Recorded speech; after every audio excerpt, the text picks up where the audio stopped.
How many of you clap? How many of you know what ChatGPT is? Okay. So not very many. So I'll tell you what ChatGPT is, just so you know, because you need to know this. And I don't know what sort of technological revolution this is. Gutenberg press level? It's something like that. This is a big deal. So this AI system, it's a general language processing model, was released about a week and a half ago. And I went and interacted with it.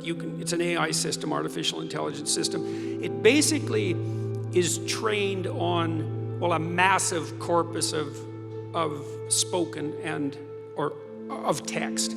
So it's derived its models of the world from the analysis of human speech, essentially. It isn't using real world data yet, but that will be happening certainly within the next year. So, and ChatGPT analyzes a very large corpus of text, and that corpus is growing all the time. Now, it's already sophisticated enough. I went on to it last week and I said, okay, some of you know I've written these books, 12 Rules for Life, and then Beyond Order, 12 more rules, because, you know, you can't have enough rules. And I asked it, this is what I asked it to do. I said, write me an essay that's a 13th rule for Beyond Order, written in a style that combines the King James Bible with the Tao Te Ching. That's pretty difficult to pull off, you know. Any one of those things is hard. The intersection of all three, that's impossible. Well, it wrote it in about 3 seconds, 4 pages long, and it isn't obvious to me, for better or worse, that I would be able to tell that I didn't write it.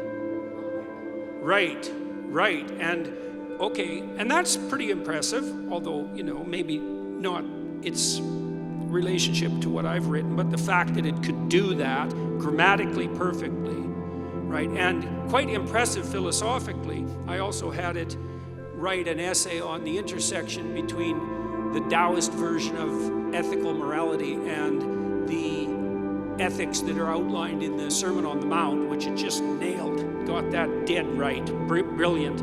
Again, it took it about 3 seconds. There was a computer engineer who purported to work for Tesla. He asked ChatGPT, said, look, I work for Elon Musk, but I haven't been doing much for the last week, so I need you to write me 10 bullet points about what I probably would have done as a engineer at Twitter. What 10 things did I do last week that were productive and valuable? And, oh, if you don't mind, write me the accompanying computer code that goes with each project. And it did that too, 3 seconds, and the computer code works. Right, and so, okay, so that's already there. So then a university professor did this. He thought, oh, that's interesting. Any student will be able to write any essay on any topic with ChatGPT. And someone gave it an SAT, by the way, and it scored about as well as the average student in a well-functioning public university. So that's how smart it is. So that's basically an IQ test. He said, write me an essay, gave it a topic, wrote the essay. He said, now grade it.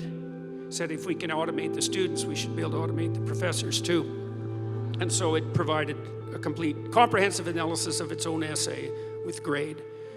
It wrote, someone else asked it, write the screenplay and describe the characters for the next $900 million Hollywood blockbuster. It's like, bang, plot, characterizations. Then someone else took the descriptions of the actors and said, generate photorealistic computer images for each actor. And all the AI systems can do that. So I'm going to tell you what's going to happen next. This is going to happen this year. So get ready. Okay, so now we have an AI model that can extract a model of the world from the entire corpus of language. All right, and it's smarter than you. And it's going to be a hell of a lot smarter than you in 2 years. So you can get ready for that too. But it's not that smart yet because it's just a humanities professor at the moment. It doesn't test its linguistic knowledge against the real world. That's what a scientist does, right? You come up with a theory that's linguistically predicated and then you throw it against the world and see if it sticks. And then the world tells you whether or not your linguistic construction is valid.